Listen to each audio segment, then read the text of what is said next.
नमस्कार। आइए आज समझते हैं भारतीय आर्य भाषाएं। भारतीय आर्य भाषाओं को 3 भागों में बांटा गया है।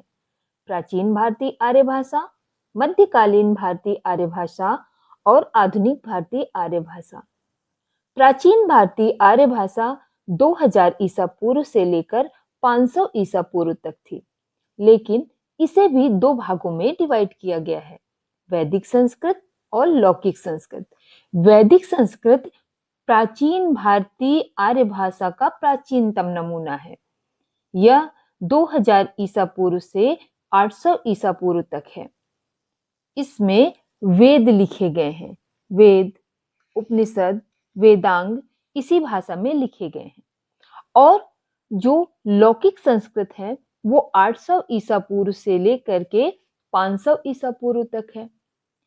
इसमें लौकिक संस्कृत का मतलब है जो लोक में बोली जाती है। लोक यानी कि संसार। वैदिक संस्कृत जो थी उसमें वेद, उपनिषद, वेदांग लिखे गए, वह कठिन थी, जो लोगों के समझ से परे थी। इसीलिए उसके सरलतम रूप को हम लौकिक संस्कृत के रूप में जानते हैं। उसके बाद मध्यकालीन आर्य भाषा। मध्यकालीन आर्य भाषा 500 ईसा पूर्व से लेकर के 1000 ईसा पूर्व तक मानी जाती है।